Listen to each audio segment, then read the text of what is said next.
Hello, this is Neena Perez at Straight Talk, No Sugar Added. This show is created to give you resources, tools, and tips, and to discuss life topics. Maybe we can bring up some things that'll challenge and transform your thinking.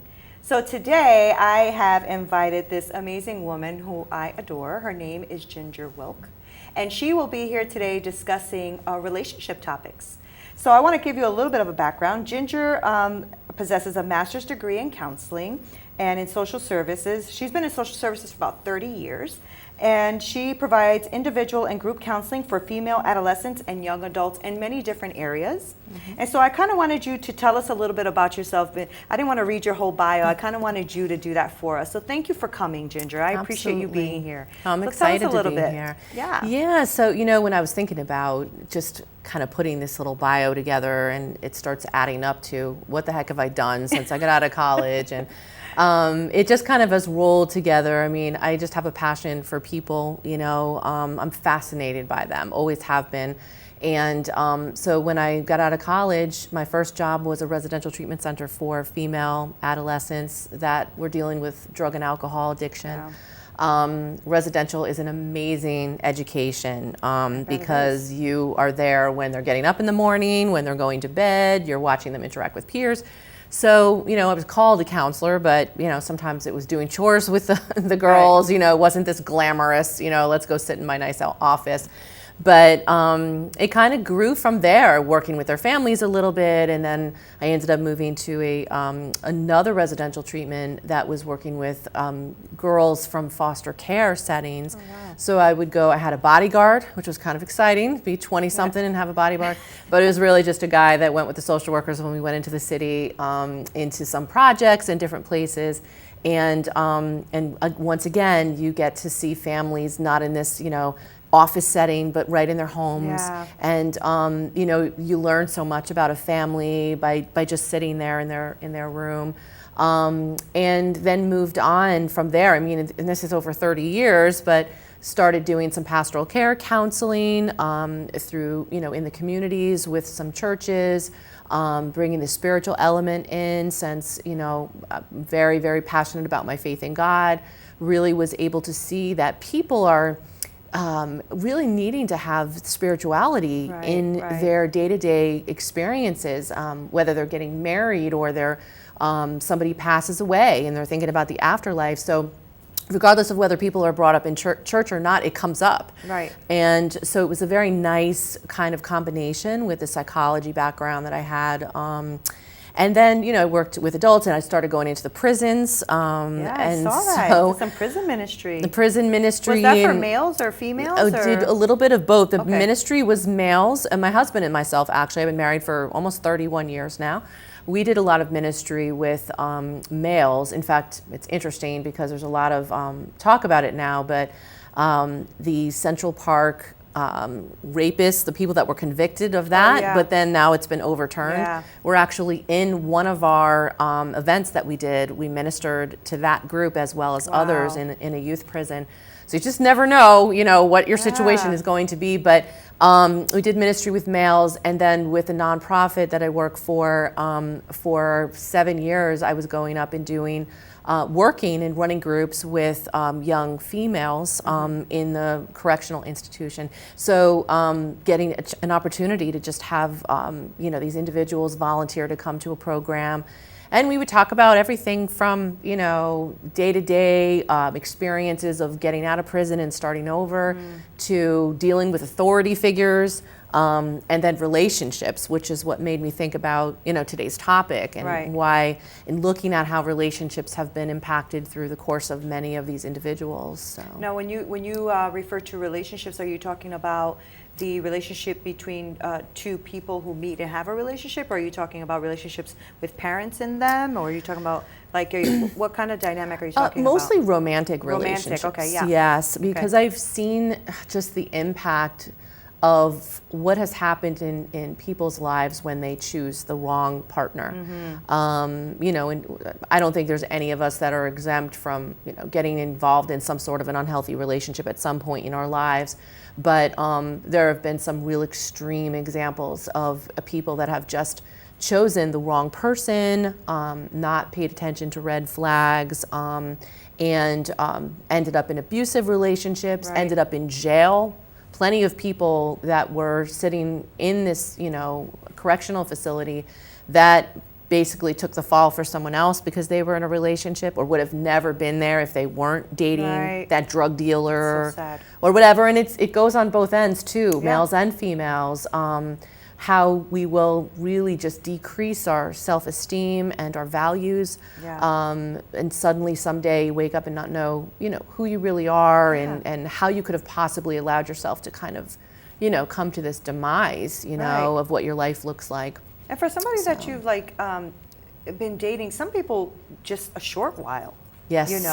And it's like your life was you lived your life longer than you actually have been in this relationship. Yes. And it's just something that happens. It's just something. I mean, I've been there, right? So it's something that happens to you. I think it's something that's already been in you. Yes. Especially when it's abuse or low self-esteem, or not feeling adequate or worthy or smart enough. Yes. Right. And if somebody kind of knows how to manipulate that in you, before you know it, you're there, and you don't even Yes. know how you got there. Yes, exactly. Yeah, so I wanted to talk to you about that because I know that you wanted to touch on these relationship topics, and these are super important, right? And I know that this show is going to be reaching a lot of people, a lot of audiences, and I wanted to make this show as real as possible, and also to challenge people's thinking about things, And so one of the things that really interested me is that you worked with group sessions of both male and female offenders Yes. of domestic violence. And I just had to ask, what does that look like? I have to ask. Yeah, it's interesting. If you asked me, when I was a kid growing up, do you want to work with offenders of domestic violence? I probably would have said no. Right. It definitely wasn't something that I had planned on doing. I guess my passion has been working with offenders, period. Right. The people that society kind of, crosses off and casts aside and judges many times. So there's always been something in me that's just, willing to just kind of, let's look beyond the behavior. Let's look at the person. Let's look at the intention. Let's look at the motives or the background before we look at, the police report or whatever it might be. Right. But it's interesting. It's a struggle because most times in situations like that, in groups like that, it's not somebody volunteering like, hey, Yeah. I need some help in this area, so Yeah. let me go and sign up. It's usually a mandated thing, like for instance in the prisons.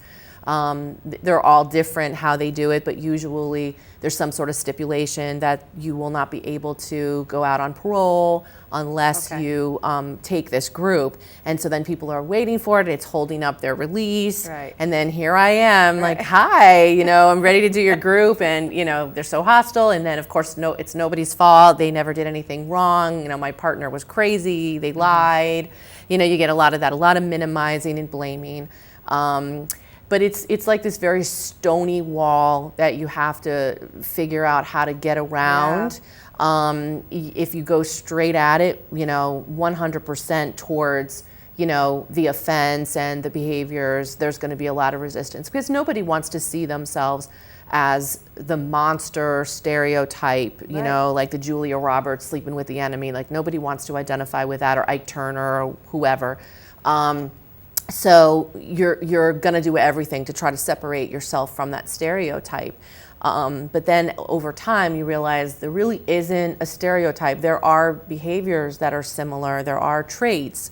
But what people look like when they're convicted of domestic violence or they deal with those issues varies, and it changes constantly because relationships are changing. The people are not getting married at 20 years old anymore.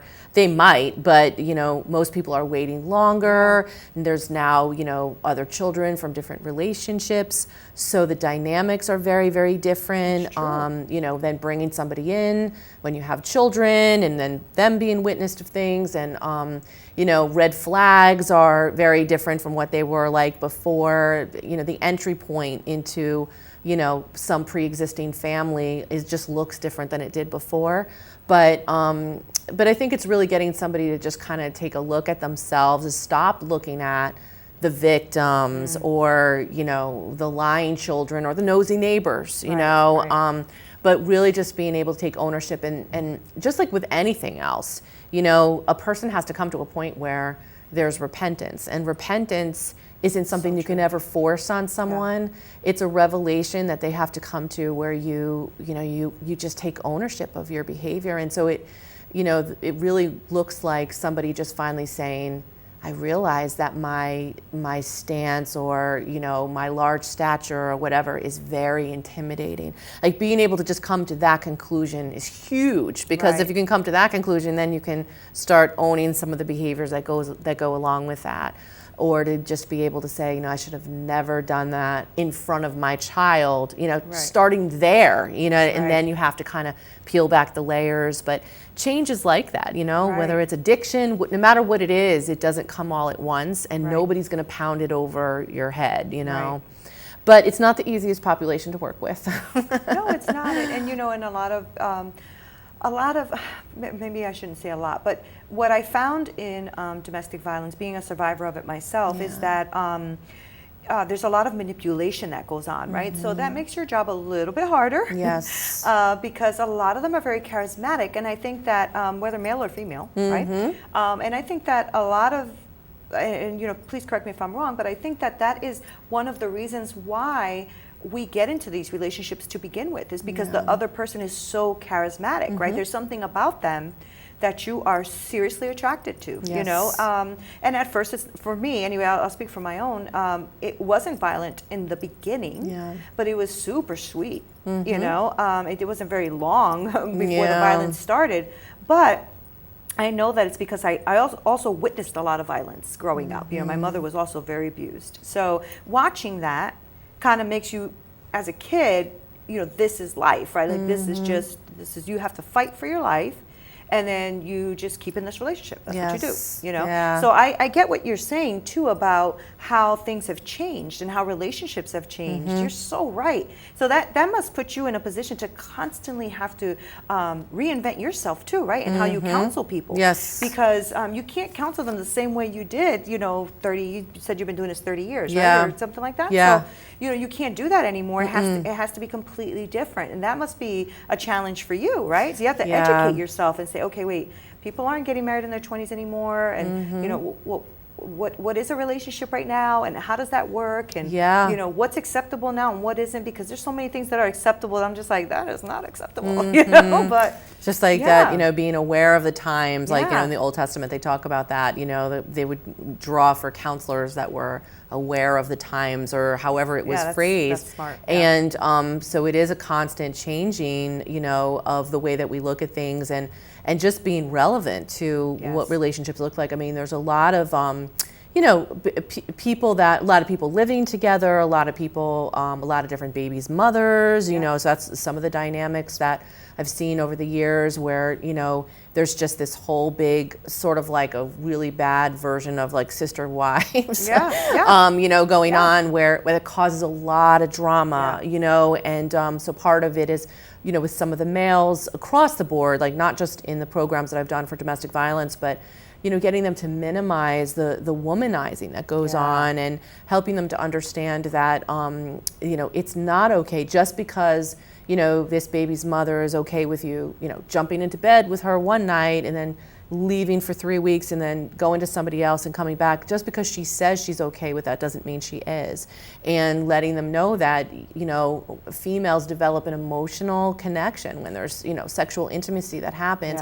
They think that they can handle it. I mean, I've had, private clients who have been like, we're hooking up, and we're fine, we have this understanding, he doesn't want any relationship, and I'm like, okay, and then 3 months later she's creating a fake like Facebook profile and friending him, and finding out who he's talking to and what's going on, and and she becomes this like FBI agent, you know what I mean, because she has to try to figure out what's going on with this relationship, and and so that's a big thing. A lot of male males, they're in a lot of denial about the fact that, you know, they can just keep this thing going where they can have an emotional disconnect, and then they wonder, well, she's crazy, she's going crazy on me. No, you set that fire. You know what I mean? Like you can't set a fire and then stand back and look at the blaze and go, whoa, what happened? You know what I mean? Like you have to take responsibility for that. And also with females too, I mean, I think one of the biggest things is that a lot of females don't see themselves as being worthy of being a bride. You know, they don't see themselves as being worthy of having that public declaration where they can stand up and have somebody publicly declare that this is the woman that I am choosing. And she back to him. Maybe that's why marriage is on a decline. Maybe that's the reason. Yeah, because at some point I think they just bury that dream and come to the point where this is never going to happen, so I'm just going to take anything. Like I'll take, you know, whatever warm body is going to come by that is going to keep me company. And you know, and that was one of the things that I was reading, believe it or not, why I was on this whole kick with Mother Teresa, because you think like, how can we bring Mother Teresa into this talk about romantic relationships?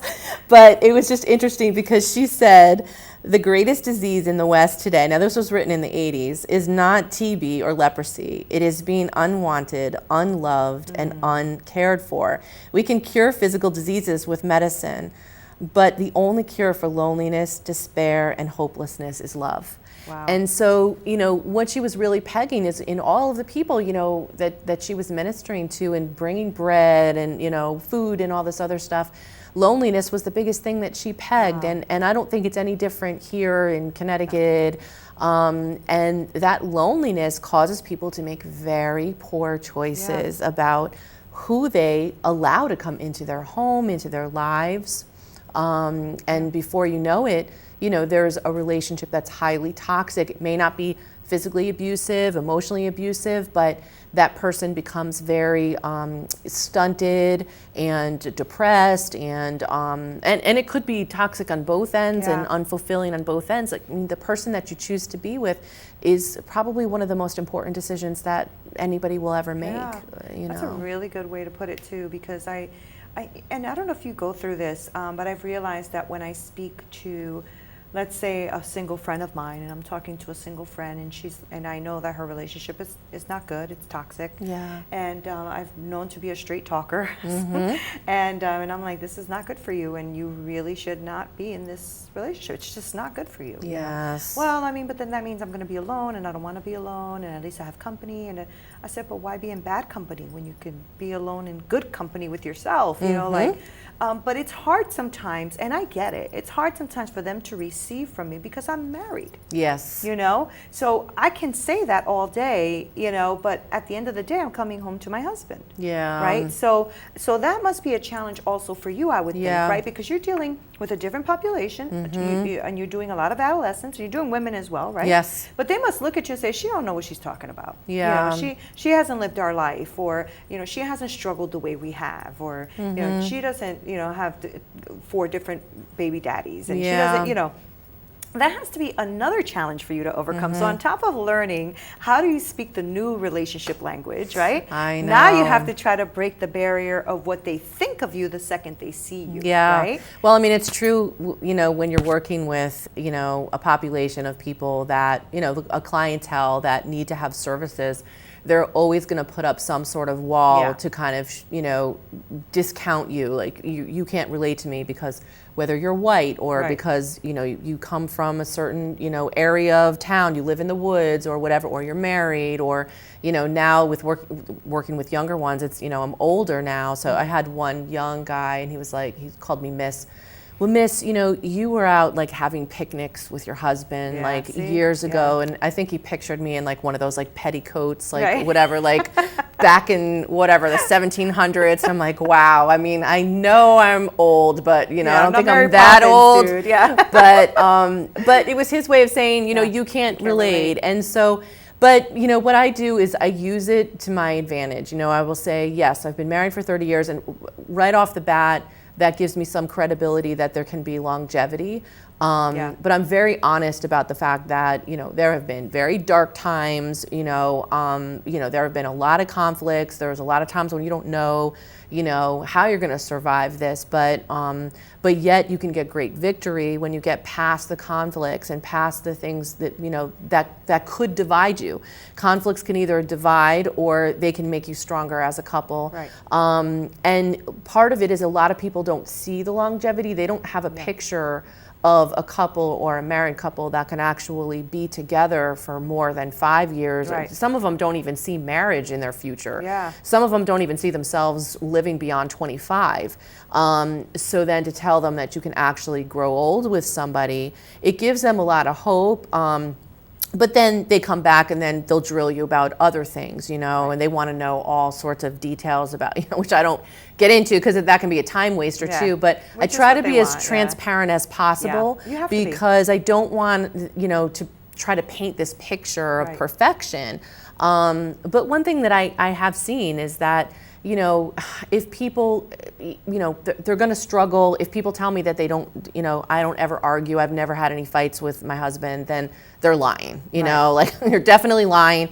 But, they may think of conflict as in a different light of what, that looks like on a day-to-day basis, but everybody has it. But I have seen people that have gone through hell, they've left that marriage, they've moved on, and then they've had the same issues in the next marriage. And hey, it happens. Some people have to get divorced. Some people remarry. It's not about that. But what I do say is you take yourself with you wherever you go. So, it's about taking a look at ourselves and what we're bringing into the dynamic of a relationship, because you can change the face, the name, all of that, the geography, but you're still going to be taking yourself into it. Right. And so it's real important to be able to look at that. But there is a lot of resistance, and I find that no matter who the facilitators might be of groups or who the counselor might be, they're going to come up with some reason. I have one person that has worked with me in some of these groups, and he's, African American. He was raised in, the ghetto, as he calls it. Dealt with domestic violence, but then somebody will say, well, now you live in the woods, so now you can't relate because you've made it, you know what I mean? Yeah. So I think what it really is you don't understand me, and that's fair, because nobody understands our reality of what we've struggled with. God or ourselves are the only ones that really know what we've been through. So it's a fair thing. If what you're trying to say is, we're never going to understand what it's like to be in your shoes, you're absolutely right. So can we move on from here? You know what I mean? Can we try to get some work done? Though. I'm sure that kind of turns off the fire a little bit, right? It kind of quenches their coming at you in that way, because if I, when I was younger, I was born and raised in the projects as well, and I used to be called the white girl because I just didn't really speak with a slang, and I didn't, it just wasn't my thing. It wasn't like, I was trying to be better than anybody, as they always used to say, you're trying to be better than everybody. Yeah. Actually, no, I live right here, but there's, like you said, there's always like that one thing, right? There's always that thing you have to try to overcome. But it would have been different, I think, if somebody would have put it like that. Like, I think what you're trying to say is we don't understand. We're not in your shoes, and you are absolutely right. Yeah. But we're trying to help you. So how can we do that? Yeah. Right? I mean, that kind of just stops that, right? At least for me, it would just kind of make me go, oh, okay, yeah. Some people just need to be validated. I think sometimes people have never had someone say that to them. And it's fair because, I mean, just only they know the bitterness of what their experience was. And it's a part too of trying to establish, can I trust you? If you're here to help me, counsel me, whatever the case may be, can I trust you? And part of that is establishing, well, what's the motive behind you sitting here? Do you think that your life is better than me, or your race is better than me, or, your degree is something that, makes you, in a predicament where you can sit before me? And I will often say, honestly, I really don't remember much about what I learned in college. I mean, I know I for learned you. a lot, Yeah. but the truth is that, you know, my greatest teaching was through people, just listening to their stories, watching and observing. And I know that I got a great, you know, foundation in college, but it really, my preparation began the first time I just sat before Yeah. clients, Yeah. you know. Yeah, that's life. So, Right? yeah, There's no textbook for that. No, right? absolutely so not. you really have to and I think that that's disarming and that's good,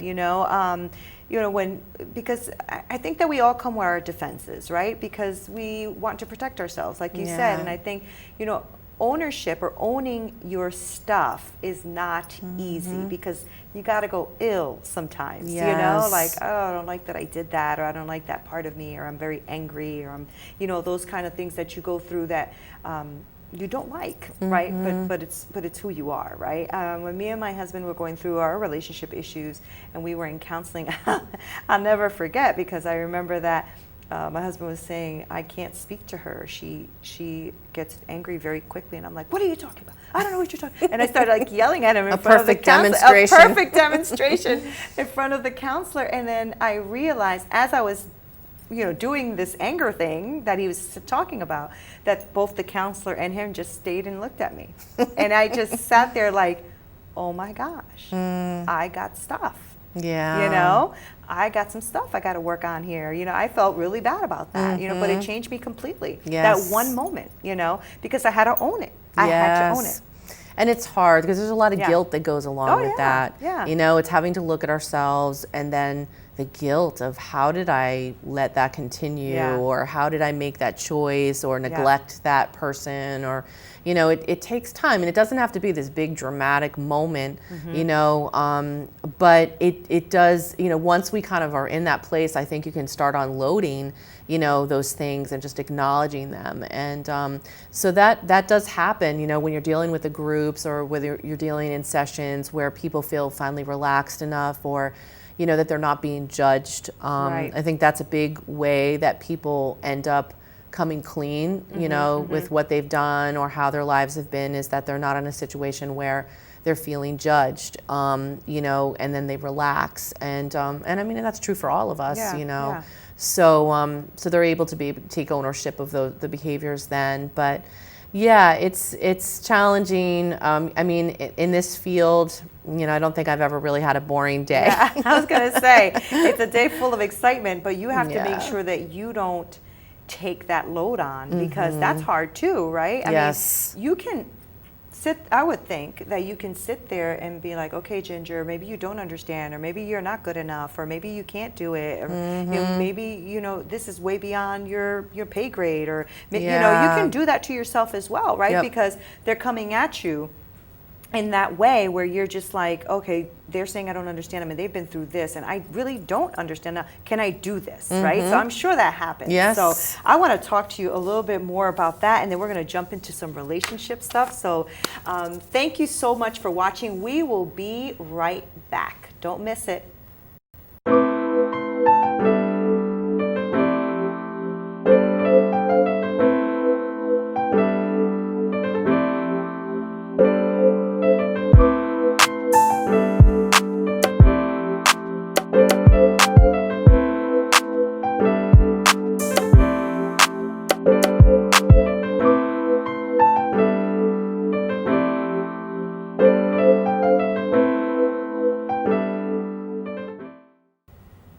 Hello and welcome back to Straight Talk, No Sugar Added, and we are talking a relationship talk. So I hope that you've been hanging in there with us. We have Ginger Wilk here with us, and we were talking about different groups that you work with and how you are trying to help people kind of get that aha moment of changing their behaviors or owning what they do so that they can move forward without having to bring all of that stuff with them to the next relationship, right? Yes. So when you do these groups or counseling sessions or all that kind of stuff, do you almost look for something or know if there's an aha moment, or is it like a progression? Like how does that happen for you? It is like a progression.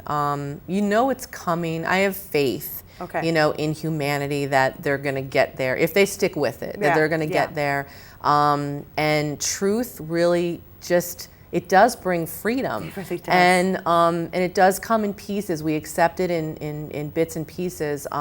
So I guess I really start out mostly with just dealing with the resistance, trying to get past that, trying to establish trust, trying to also establish that, I'm not going to be manipulated. Like, you also have to have some very good boundaries, because that if they think that they can manipulate you, any clients, then they're not going to be able to establish trust either, because then they're going to put you in a different category as well. So I didn't think about that. That's true. It's all about establishing that trust. Right. And so it's kind of, when you do groups, especially some of the groups I've done inside the prison, the first session is really all about them kind of watching you and checking you out. No pressure. Even though you have an agenda, that whatever you're doing, you could be talking about Mary Had a Little Lamb, right, or the principles of, dealing with authority figures. But whatever it is that you're talking about, they're really watching you. They're trying to figure out, is there something that can offend her? Can I push her button? If I bring up this topic, is she going to go screaming out of the room? Or again, I'm going to find out how judgmental she is. Really trying to find my weakness or any facilitator's weakness. And then eventually when you relax and you kind of move on, and you just start bringing some information. And I think that's what's more important, is just bringing information when it has to do with relationships, about what are healthy relationships, what are unhealthy relationships. Some of this stuff is just complete, news to understanding that maybe with what some people have been brought up with, they don't even understand that is an unhealthy relationship or trait. And then as time goes on, when you allow people to kind of give feedback about what they're learning, or you ask questions, really the best counseling is about asking questions. It's not about, giving answers. Right. And sometimes just the actual answer, you start beginning to see that there is some breakthrough that's happening. And then eventually there'll just be that day when you'll just feel it. It's the day you live for when you work with clients, where, they'll just come out with this, I'm abusive. Like, I remember working with a group of girls that were incarcerated, and we talked about red flags to a healthy and unhealthy relationship. And we started going through the traits, and I was like, have you ever seen this before? At first they would start laughing. They're like, oh yeah, just like when, Pookie cut my clothes, or, or burned my jacket, or whatever. Like, they come up with all different things. But then, like, when you get halfway through, one girl looked at it and she just couldn't believe it as we're reading through the worksheet, and she just said, oh my God, I'm the one that's abusive. And this was just a group that was supposed to be getting them ready to go out. This wasn't specific to anything that had to do with violence, but she started elaborating on the things that she was doing in her relationship. Wow. And what she had done. And it was just incredible for her to come to that place. And so, then the whole room was able to kind of get on board with, wow, so what are you going to do different, and so forth. But, so there's been those times, or even when somebody just says, what I heard one male that just basically said, I was a crackhead, I married the wrong person, I didn't love her, I used her, and I realized I should have never put her through that, and I've spent my whole life trying to find the person to blame for all of this, but it keeps pointing back to me. No matter who I point the finger at, it keeps pointing back at me. Aha moment. I was a drug addict, and I hit this wife that I didn't love, but yet she gave me everything. And I will always, recognize like that behavior, and things like that, where people say that, and you could never in a million years give a script to somebody, and and say, this is what you have to recite before you finish this group, or before you're done with counseling, or whatever. That comes from revelation. Right. So. And that's good, because I'm sure as a counselor you're seeing that, and you're like, the healing is about to begin, right? Yes. Because that's where it really begins, is at the point of breaking. Yes. At least it did for me, right? So, because when you're defensive about everything, like you said, there's not even a script you can give to that. It's like that, when she goes, oh my gosh, I'm the one that's abusive. Like, that was her ding, aha, and when you get those, it changes you. Yes. Because it's like something drops out off your eyes, and you just see now what you couldn't see before. It's very interesting when that happens. It is. And that happens in a lot of different ways in our life, right? Whether it's, this is education wise or relationship wise, or, with your children, like you learn something new about your kid and you're like, I didn't know that about her. Okay, now I have to treat her a little bit differently, or, things like that. It happens in life, right? Yes. But I wanted you to talk about, in your opinion, what do you think, to begin with, constitutes for a healthy relationship? So we talked about some of the flags, which I do want to get into with you a little bit about what the flags are. Yeah. But I really want to know, let's start from the beginning. What is a healthy relationship? What does that look like? Well, a healthy relationship is something that, progresses over time, because a red flag to an unhealthy one is quick involvement, right? Right. So a healthy relationship, you're able to breathe, and you're able to allow there to be a pace that you can get to know a person, and you can see a person tested over time, and they can see you tested over time. It doesn't mean that it has to be years, but there's a rhythm that means I'm not in a rush. I'm not, freaking out that this has to be, we have to seal the deal and move in together and, do all of this in the first few weeks. But there's a pace that makes sense, because everything that's good usually has a nice pace to it, Right.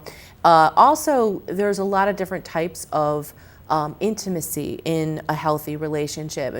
When you say the word, the first thing people think of with intimacy is the sexual aspect.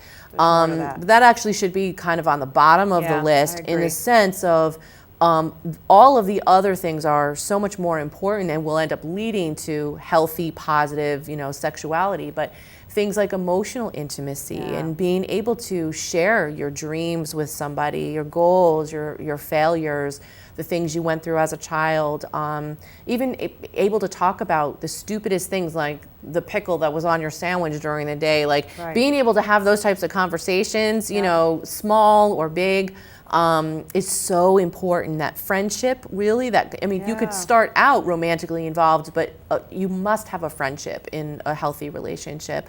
Intellectual intimacy. There's plenty of people that, they hook up because they're so, he's so good looking, she's, this and that or whatever.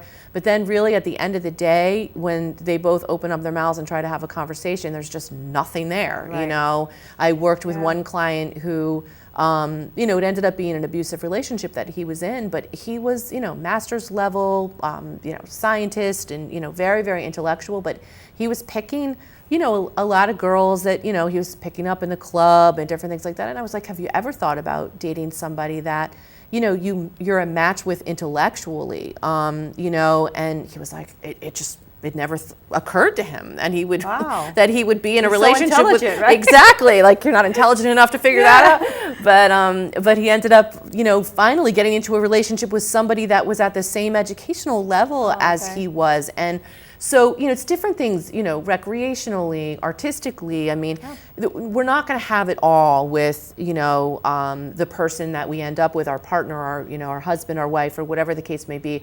No one person can fulfill us. And I think that's part of also a healthy relationship, is that you have room for outside influence and friendships and experiences, because that just adds fresh air to the relationships. You have things to talk about, and you're able to allow room for to spend time with your friends, or to go and take that class, or to write that book, or whatever it is. You welcome that. A healthy relationship also allows for personal growth, and you foster personal growth in each other. You encourage it. You don't thwart it, because that's a sign of something that's unhealthy and insecurity if you're not allowing your partner to thrive in those areas.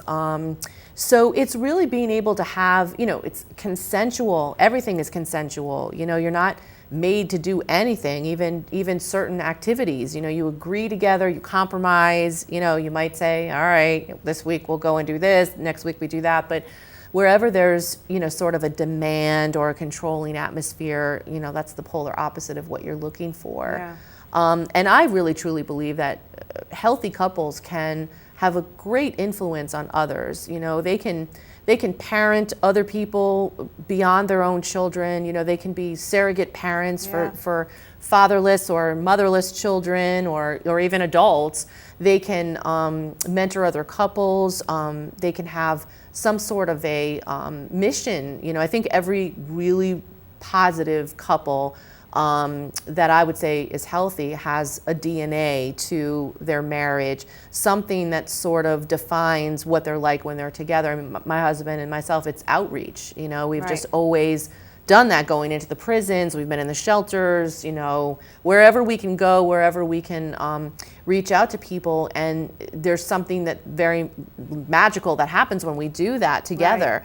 We were created to do that together. And so, you know, a healthy relationship will be able to get past all of that stuff. We're getting to know each other and dealing with all the conflicts and everything, and you'll be able to actually give back to the community and to be an example and mentor to others. You know, it's not a selfish thing. It becomes something that extends to others. That's good.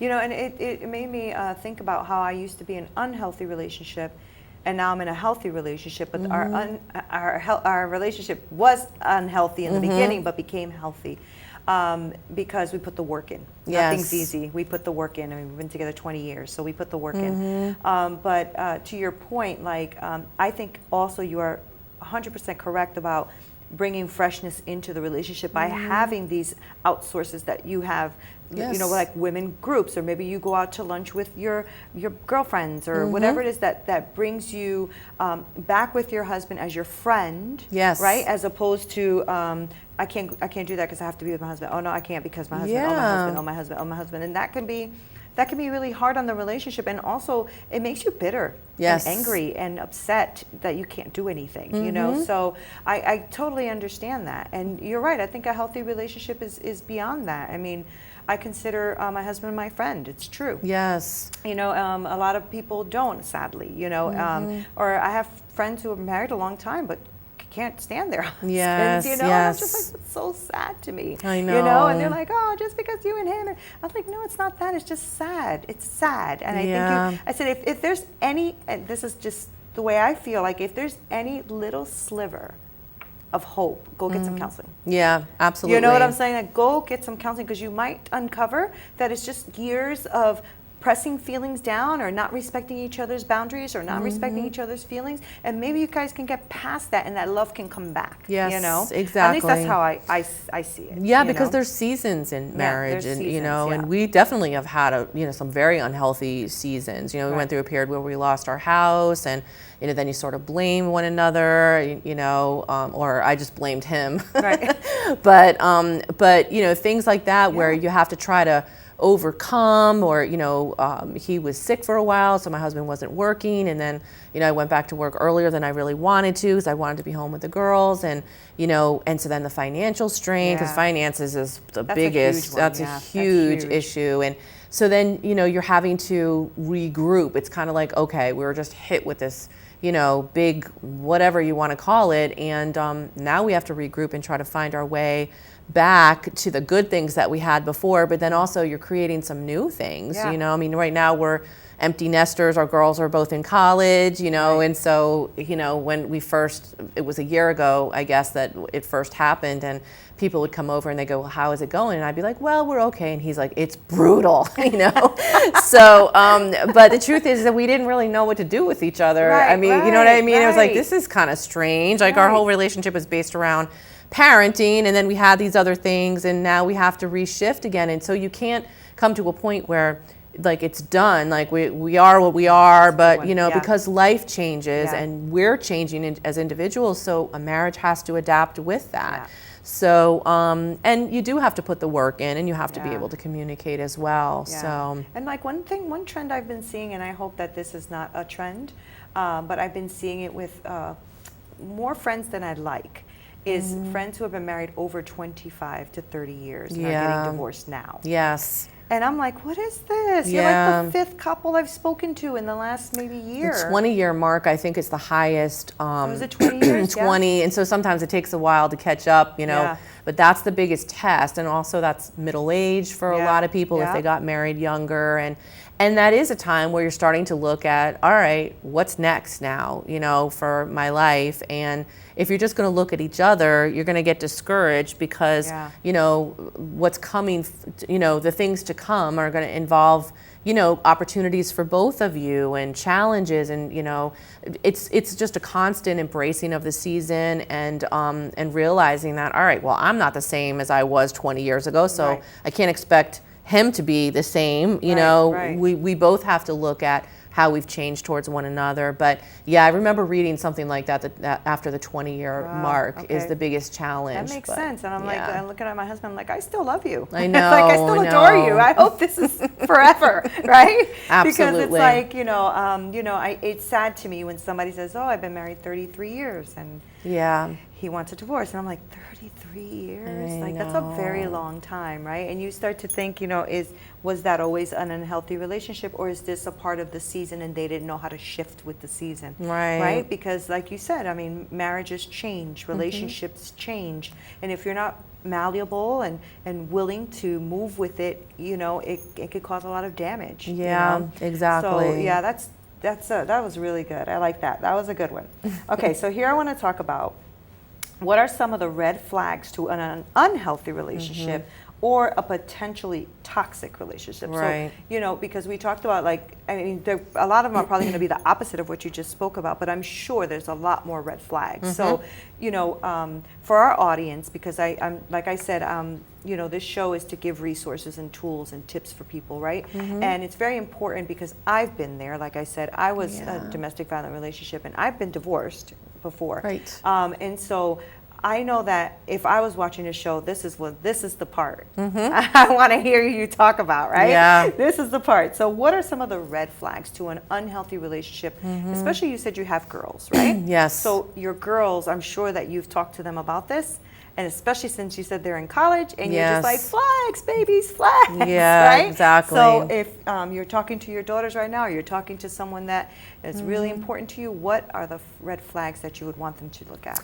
Well, I mean, quick involvement is the first one that I mentioned a little bit involvement. before, but not, whenever something just develops so quickly, like I've literally had a client who was like in line at a deli and some guy was behind her and said, "Oh, you smell good." And within 1 month, he was living in her house, eating her food, and sending her son off to boarding school.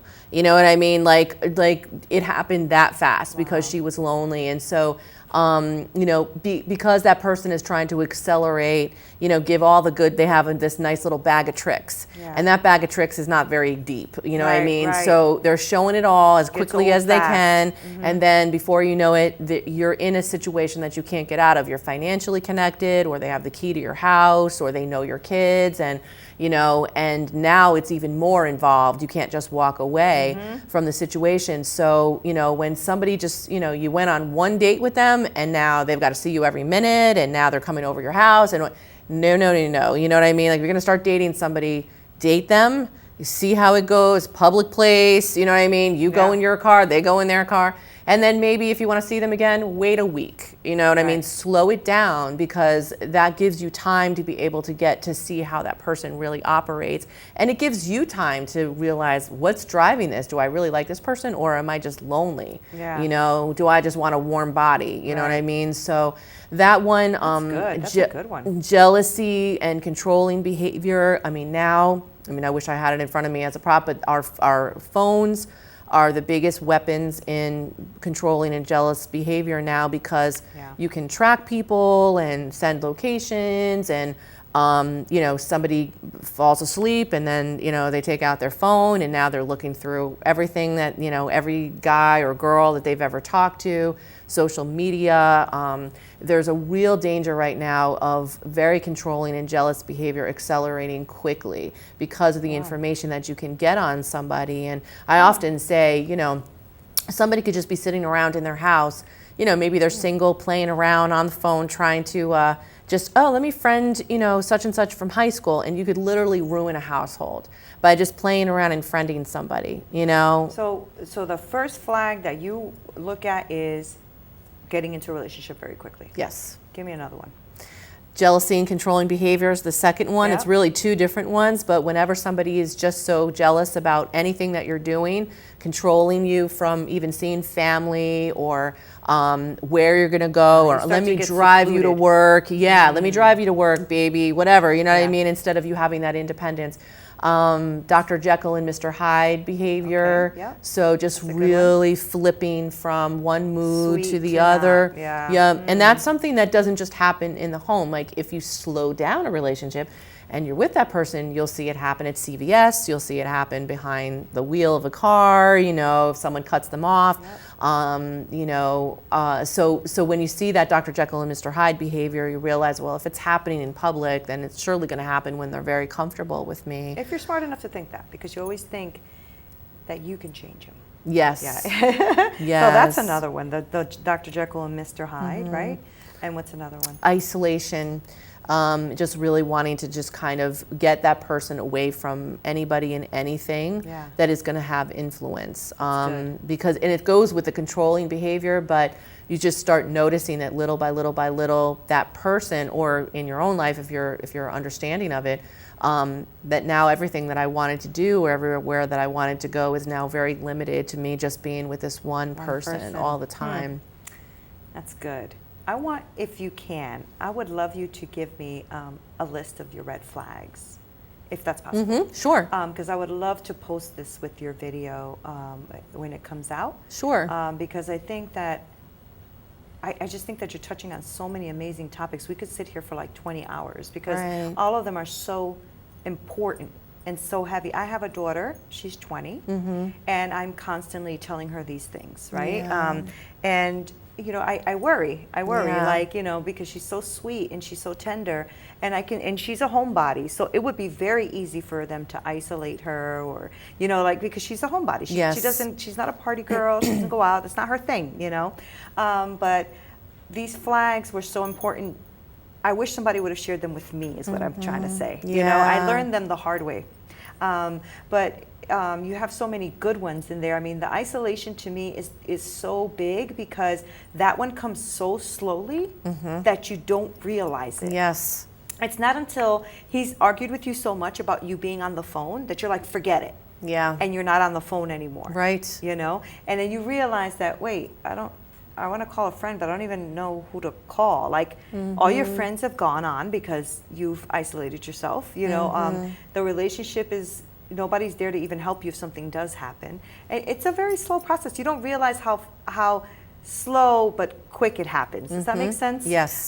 So I just want you to kind of give us some last words of advice for anybody in this situation on how to prevent. So we have a few minutes left, and I'd love you to just Yeah. share how to, you know, I think the first flag is, you said, how quick are we trying to go here? Yes. Right? So give me another just real good solid one on how you can prevent getting into the situation. I think first and foremost, it's just believing that you're good enough to be able to wait that's good. That's a good for one. the right person. Yeah. And that don't be so afraid of being alone, because we're never really alone. We can Right. have a great support system of people around us. Yeah. You know, so it would be better, like I think I remember Shirley Caesar, you know, the gospel singer, you know, she got married, I think, well into her 50s, and people used to ask her and say, well, why did you wait so long? And she married a bishop and, you know, whatever, and they would say, well, why did you wait so long? And she said, well, why did you get married so quick? Because now you're alone. And I think that the truth of the matter is that, you know, it's better to wait for the right thing and to believe in yourself and to, you know, not compromise. And also rejection, I think, is the thing that really drives us into the arms of the wrong people. And so to get healed from the rejection that you've gone through, especially rejection from fathers, because there is a direct correlation between both in males and females, their relationships with their fathers and the way that they act or the choices that they make with their partners someday. Wow, that makes a lot of sense.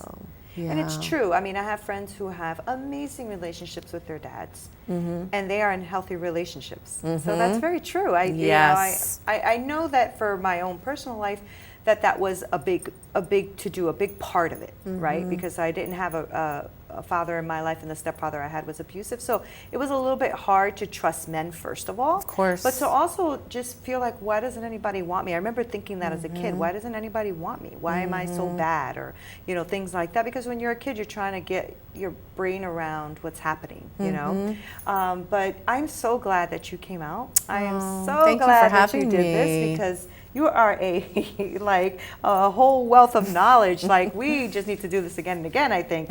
But thank you, because I think these are topics that are super important, and topics that people really need to talk more about. I don't think we talk about it enough. I know that, for instance, for my daughter's school, when we would talk about, did anybody in health class talk to you guys about relationships? Right. No, not really. They just showed us, male parts, female parts, blah, blah, blah. Yeah, they should talk about it. They talked about condoms. They talked about this. And I'm like, okay, but did they talk about, maybe somebody controlling you or being abusive? Or no, they don't talk about that. I'm like, wow, that they should. Yeah, that should be the prom assembly. That should be the that they start have of that class. Exactly. And health is like maybe mental health. Let's just talk about, what healthy looks like, right? Exactly. I think we all kind of have a gist of what unhealthy looks like. But not all of us have a gist of what healtly looks like. Right. Like even when you were saying, that you have to have your lives that then come together and brings freshness into the life.